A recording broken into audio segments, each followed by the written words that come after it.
to this healing channel all of you। और आज कल जो एक सीरीज़ बहुत सुंदर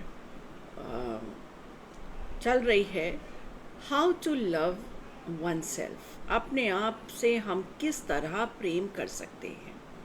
तो जब हम अपने आप से प्रेम करते हैं या हम किसी और से भी प्रेम करते हैं, तो आप क्या मेन चीज़, क्या मन में एक मुख्य धारणा रहती है उसके बारे में जिससे आप बहुत प्यार करते हो कि भाई उसकी लाइफ व्यवस्थित रहे, वो बहुत प्रसन्न रहे, उसको कोई परेशानी ना हो, और जो परेशानियां हैं वो दूर हों।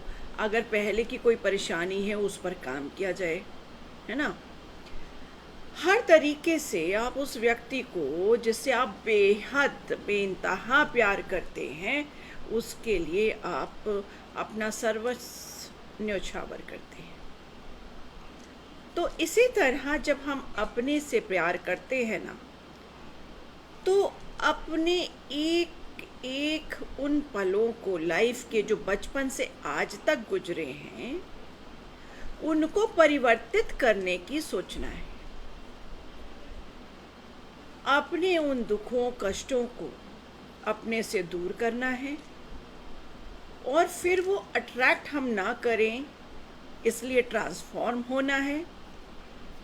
और ऐसा क्या करें कि हम मेमोरी में तो चाहे वो रहे, लेकिन हम उससे डिसेंसिटाइज हो जाएं।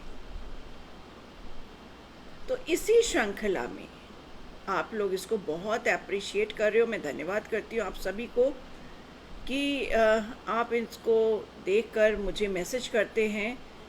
ये सीरीज़ आपको बहुत पसंद आ रही है, और मैं यकीन दिलाती हूँ कि चूँकि मैंने भी काम किया है इस पर स्वयं, और बहुत लोगों के ऊपर इसका काम चला है और लाइफ परिवर्तित हुई है, और ये बहुत सहजता से हो रहा है।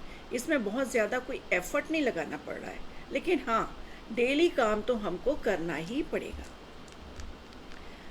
तो सबसे पहले जो आज हम शुरू कर रहे हैं, पिछली बार हमने अपने इनर छोटे बच्चे का जो स्वरूप हमारे अंदर, जो अब हमने उसको ख़त्म कर दिया होता है, पुनः उसको जीवित करने का सिस्टम ला रहे हैं। क्योंकि उस अवस्था में जो भी हमारे साथ अप्रिय होता है और हमें अब हमारी मेमोरी में भी अब हमें याद नहीं है किसी भी तरीके से, तो उन चीज़ों को हम कैसे दूर करें, ये बहुत ज़रूरी है जानना कि हम उनको कैसे दूर करें। तो कुछ मैंने पिछली बार आपसे शेयर की थी कुछ बातें, और उसी का आज पार्ट 2 है इनर चाइल्ड का, जिसमें हम लोग काम करेंगे आगे कि किस तरह से अपने उस इनर चाइल्ड को पुनर्जीवित किया जाए। आप देखिए, एक छोटा बच्चा खुश रहना चाहता है, और बहुत सारे लोग, बड़े लोग, इवन पेरेंट्स, जब उस बच्चे को समझते नहीं हैं तो क्या होता है कि उसका वो जो बालपन है ना, वो जो बाल स्वरूप और जो उस वक्त की जो हरकतें हैं, वो कहीं ना कहीं ख़त्म हो जाती हैं। और बच्चा भी आजकल देख रहे हैं ना आप लोग, टेंशन में रह रहे हैं, थोड़े पोजी हो जा रहे हैं, थोड़ी नकली लाइफ, क्योंकि पेरेंट्स उनको उस लाइफ के लिए प्रमोट कर रहे हैं।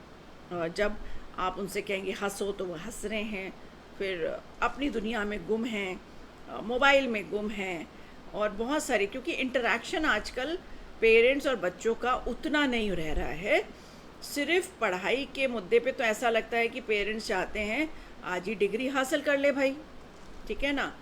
और एक कंपटीशन ला के खड़ा कर दिया है बच्चों के लिए, कि इंडिविजुअलिटी ख़त्म कर दी है कि हर बच्चा अपने आप में यूनिक है, उसे ग्रो करने, उसको अपना जीने का अधिकार थोड़ा सा है।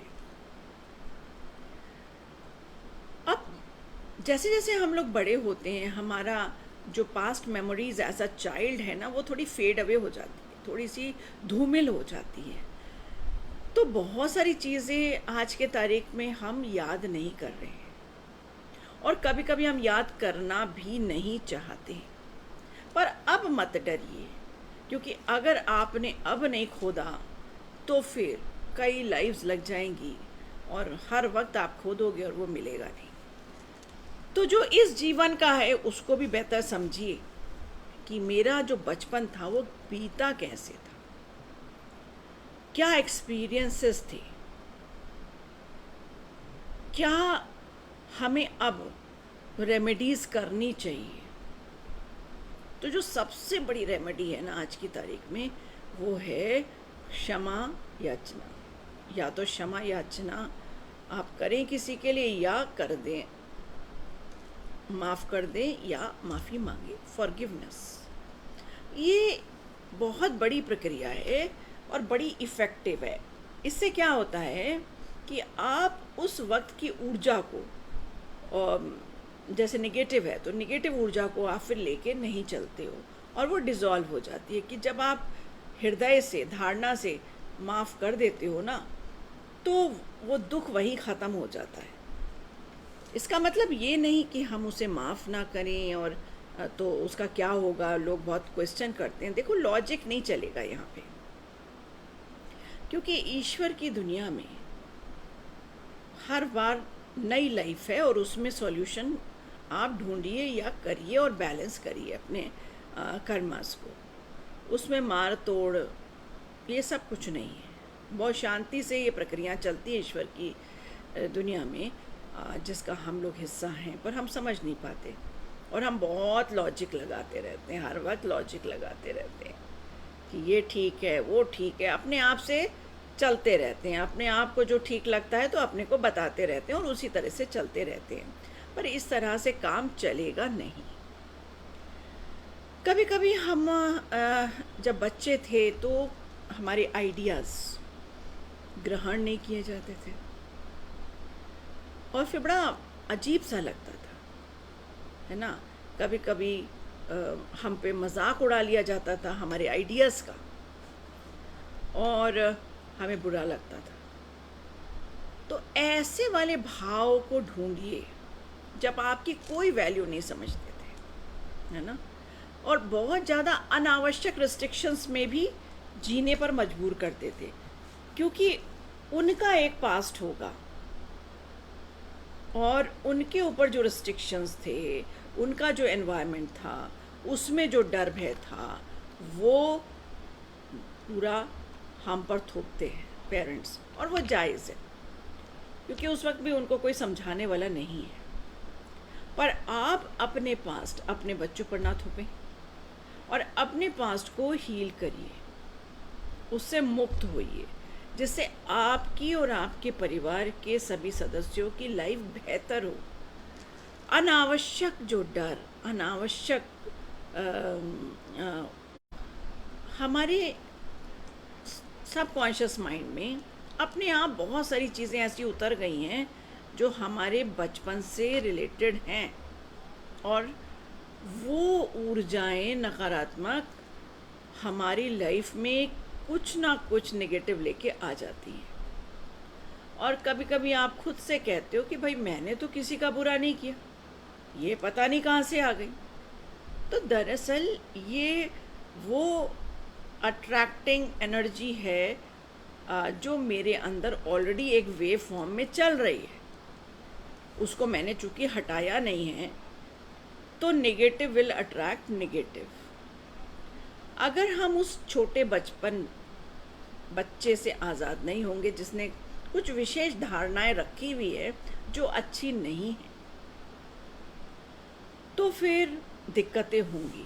मृत्यु तक हमको वो सहन करना पड़ता है। वो बीमारी के रूप में, रोने धोने के रूप में, दर्द के रूप में हमारे शरीर में विद्यमान रहती है।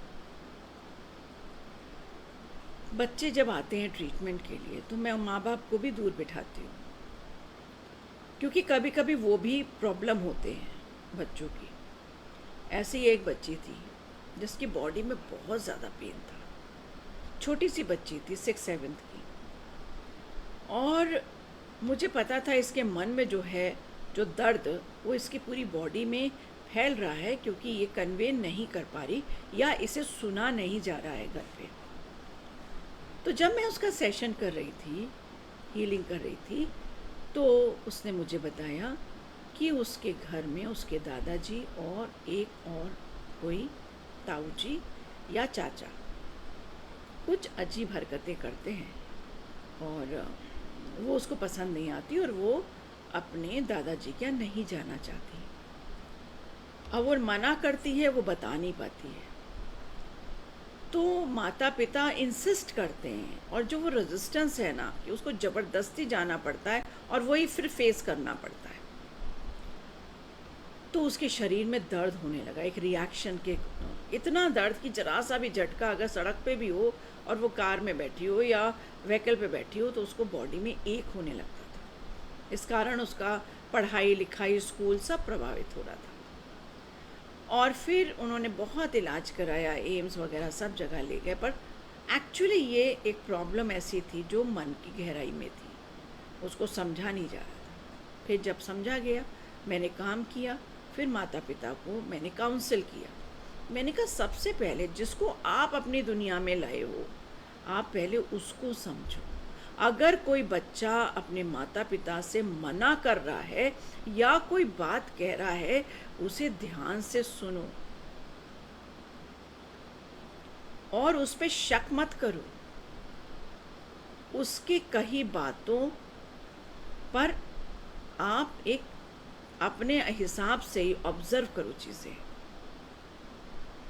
और उसको दर्द से निकालो। उसको ये फील हो कि वो सिक्योर्ड है, उसको फील हो कि उसके साथ जो माँ बाप हैं वो बहुत स्ट्रॉन्ग हैं उसके लिए दुनिया में।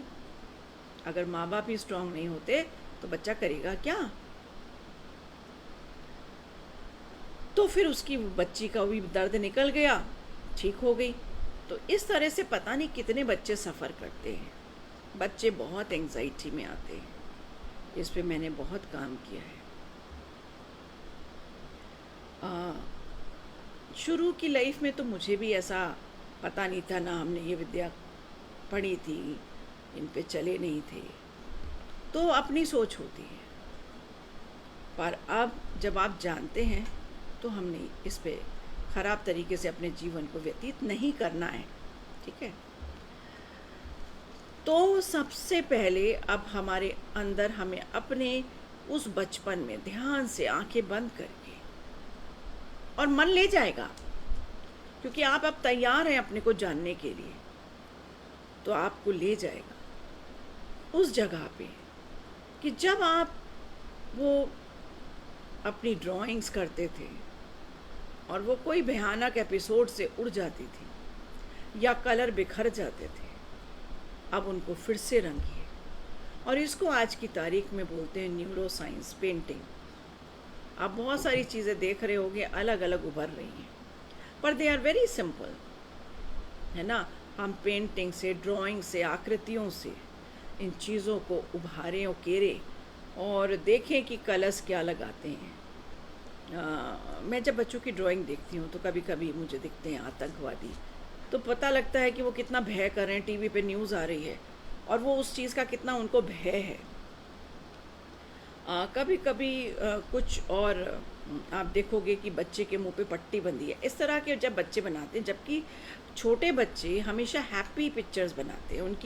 उनकी अगर देखें हम तस्वीरों में जान होती है, भले ही कैसी भी हो टेढ़ी मेढ़ी, पर वो अपने आप में बोल रही होती हैं, वो बहुत प्यारी होती हैं, वो दिल से निकली भी होती हैं।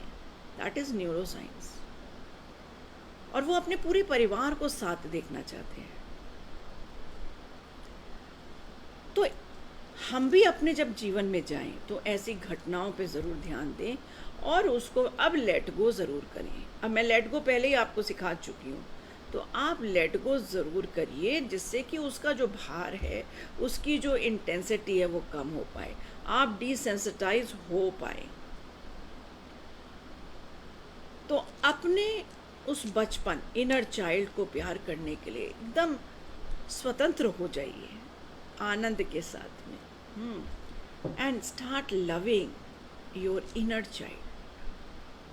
हमेशा बड़े बने रहना, हमेशा आजकल बहुत ज़्यादा बड़प्पन आ गया है। छोटे बच्चों में बड़प्पन आ गया तो बड़ों को क्या कहना, लेकिन वो एक्चुअली बड़प्पन नहीं है। ऑर्डर करना बड़प्पन नहीं है, एक समझदारी बड़प्पन है, एक सहन शक्ति लाना बड़प्पन है। दूसरों की बात सुनना बड़प्पन है।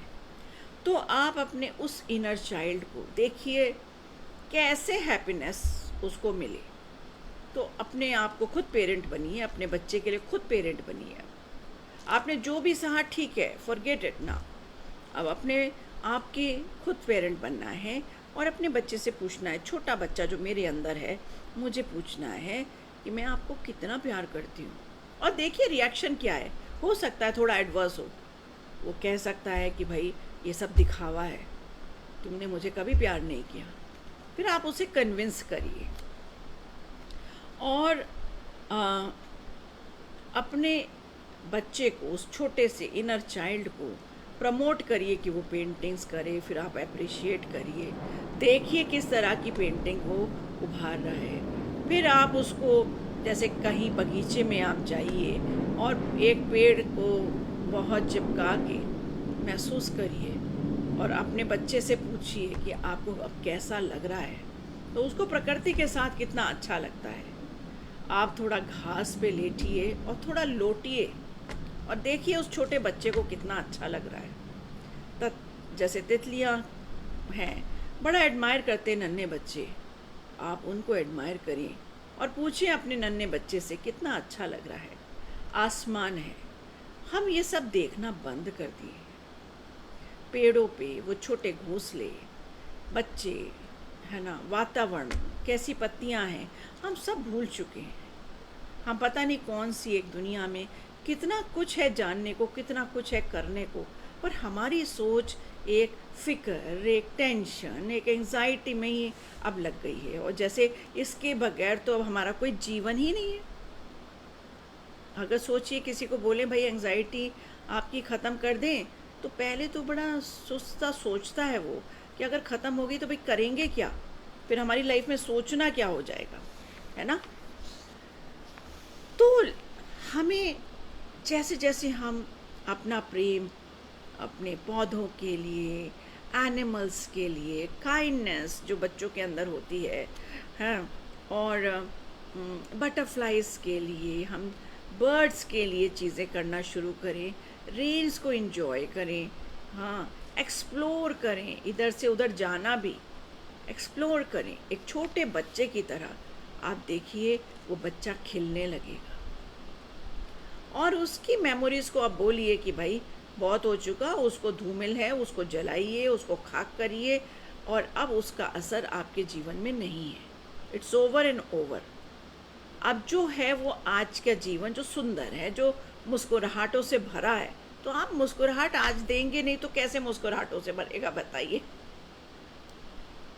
है ना। तो अब इसको करने के लिए क्या करना है, कैसे बैठना है, कौन सी एक्सरसाइज करनी है, मैं बताती हूँ। आप बैठ भी सकते हैं अभी। तो 2-4 गहरी सांसें ली, फिर पूरा पेट फुलाते हुए, जैसे कहते हैं ना डायफ्राम तक छोड़िए, पेट अंदर, नाभि अंदर जाएगी। फिर नाभि को पुश आउट करेंगे और धीरे धीरे छोड़ेंगे। इससे आपकी जो मसल्स हैं वो रिलैक्स होने लगेंगी। या बिल्कुल टाइट करिए और फिर धीरे छोड़ दीजिए, फिर टाइट करिए फिर धीरे छोड़ दीजिए, फिर टाइट करिए फिर धीरे छोड़िए और एकदम ढीला छोड़ दीजिए। और अपने श्वास पर ध्यान दीजिए और धीरे धीरे वहाँ तक जाइए जहाँ पे आपकी बर्थ हुई है, उस पॉइंट पे पहुँचे। So just go in time to the very moment of your birth. तो जब जन्म हुआ था उस समय पर आप पहुँच जाएं। मेरा जन्म जो हुआ था, तो मैं इमेजिन करूँगी मेरा जन्म जहाँ हो रहा है, एक छोटा बच्चा जो कि मैं हूँ, और आसपास बड़े लोग हैं। As a child, what are the reactions of your parents and people around? बहुत सारा मैंने इस पे जब काम किया है ना, ये पाया कि जो फर्स्ट इंटेंशन होता है ना, बच्चे के पैदाइश पे वो डॉक्टर्स भी होते हैं अंदर, नर्सेस भी होती हैं, वो भी अगर कोई इंटेंशन देते हैं उस वक्त, चूँकि बच्चा का सबकॉन्शियस माइंड एकदम अवचेतन मन खुला होता है, एकदम क्लीन होता है, और वो फर्स्ट थॉट हिट करता है। ख़ास करके हमारे इंडिया में लड़कियों के साथ ऐसा बहुत होता है, और ये चीज़ उनके आगे जाके बड़े होने पर उनके पेट में प्रॉब्लम्स करती है। कभी कभी ये गांठों का रूप ले लेती है, कभी कभी ये सेक्सुअल ऑर्गन्स को हार्म करती है, क्योंकि जब वो डायग्नोज होता है कि लड़की हुई है, उनका सेक्स डायग्नोज होता है, तभी एक रिजेक्शन, यानी दादी गोदी नहीं लेगी, दादा गोदी नहीं लेंगे, ऐसा रिजेक्शंस हो जाते हैं। कभी पिताजी नहीं लेंगे, थ्रो कर देंगे। आज भी हो रहा है ऐसा,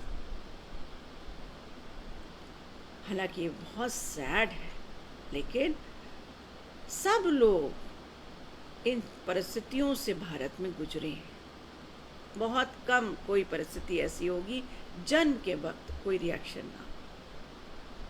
माँ ने मुँह नहीं देखा होगा, माँ पलट जाती है, मुझे नहीं चाहिए, क्योंकि उसको डर है कि लोग उसको परिताड़ित करेंगे।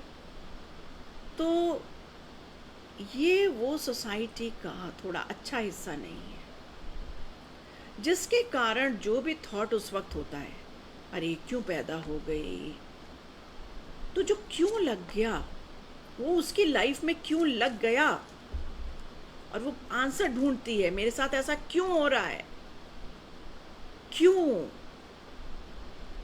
तो वो आंसर यहाँ से मिलता है, तो उसको वहीं ख़त्म करिए। और फिर देखिए और पीछे चलिए, रिफ्लेक्शंस हैं ये, अपने अंदर जितना खोजेंगे ना उतना पाएंगे, है ना। ये अपनी सेल्फ जर्नी है।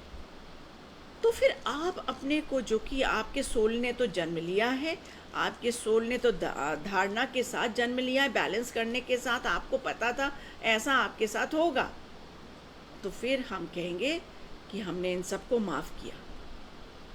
माफ़ करने के अलावा हमारे पास कोई चारा नहीं है। अच्छा लगे बुरा लगे, माफ़ करना है, छोड़ना है, क्योंकि अपने से छोड़ना है, तब हम हील कर पाते हैं। तो एक्सेप्ट करेंगे कि ये परिस्थितियाँ तो थी, वो तो नहीं बदल जा रहे हैं, जिनके बीच हम बॉर्न हुए, है ना। आज भी लड़के और लड़कियों के अपब्रिंगिंग में, सोच में फ़र्क है। तो अब हम तो लड़की होके पैदा हुए हैं, तो हमें तो ये एक्सेप्ट करना पड़ेगा, क्योंकि जब मेरा बॉडी सिलेक्शन आ रहा था तो मैंने तो चूज़ किया एक लड़की की बॉडी, तो ये मैंने ऑलरेडी चूज़ कर लिया है, इसलिए मुझे नहीं घबराना है, क्योंकि मैं ऑलरेडी इस इमोशंस से पार होने के लिए आई हूँ, ना कि उसमें रहने के लिए, है ना।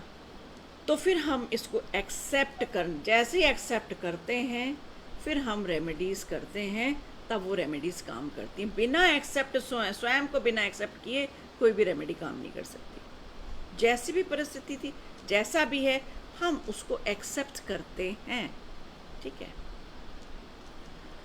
तो लड़कियां बड़ी होती हैं रिजेक्शन, एम्बैरसमेंट के साथ में, पेनफुल, कन्फ्यूजन्स होता है, उनकी एक फ्री लाइफ नहीं होती है, या फिर घर के लोग कभी कभी एक्सप्लॉयटेशन करते हैं, अब्यूजेस होते हैं, वो मेल चाइल्ड के साथ भी होते हैं, फीमेल चाइल्ड के साथ भी होते हैं, और यूजुअली घर के ही लोग होते हैं जिम्मेदार। तो इस चीज़ का भी आजकल बहुत ध्यान रखना चाहिए, क्योंकि लोगों की धारणा, ह्यूमन रेस की धारणाएं बदल नहीं सकते जब तक हर व्यक्ति अपने आप को नहीं संभालेगा। फिर धीरे धीरे अपने प्रेम से उसके अंदर रिचनेस, फुलनेस, हैप्पीनेस, है ना, ये सब भरिए, कि ना ये सब कुछ नहीं है, तुम आए हो अपने लाइफ को जीने के लिए, तो उस पे ध्यान दो, इन सब चीज़ों पे ध्यान मत दो, और वहाँ पे हील करिए। तो कॉजेस को हील करते हैं, हमारा फ्यूचर वैसे भी अच्छा बनता चला जाता है।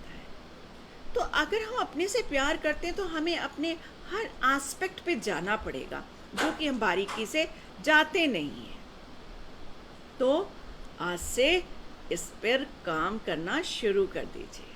और अभी तो बहुत कुछ है आगे की सीरीज़ में, लेकिन this is very important to love your inner child. जैसे जैसे आपका इनर चाइल्ड खुश रहने लगेगा ना, आप देखोगे कि आप स्वयं प्रसन्न होने लगोगे, क्योंकि वो जो कोर आपका है ना, वो खुश रहने लगेगा। तो ये सब आप करिए और मुझे बताइए आपके रिज़ल्ट्स, और आपको ये सीरीज़ कैसी लग रही है। प्लीज़ कमेंट बॉक्स में ज़रूर लिखिए दूसरों के लिए। अगर अच्छी लग रही है तो ज़रूर लिखिए। इसी के साथ मैं आप सबका धन्यवाद करती हूँ कि आप लोग बहुत अप्रिशिएट कर रहे हैं। बहुत अच्छे कमेंट्स मेरे पास आ रहे हैं। तो अच्छा तो सबको अच्छा ही लगता है। अगर कोई सजेशन भी हो तो भी अवश्य डालिए। और अगर सीरीज़ में आपको देखना है तो यूट्यूब में इसकी पूरी सीरीज़ 1 से लेके मिलेगी, आप उसको कर सकते हो और औरों को भी बता सकते हो, क्योंकि उनको 1 से लेके शुरू करना पड़ेगा। बीच से ये आप नहीं करना है। हमको अगर किसी को भी बताना है तो उसको 1 लेवल से ही, है ना, 1 हीलिंग सेशन से ही शुरू करना है। तो इसी के साथ बहुत बहुत धन्यवाद, बहुत सारा प्यार। आप लोग खुश रहें, मस्त रहें, आनंद में रहें, मेरा भी यही प्रयास है। तो प्रणाम।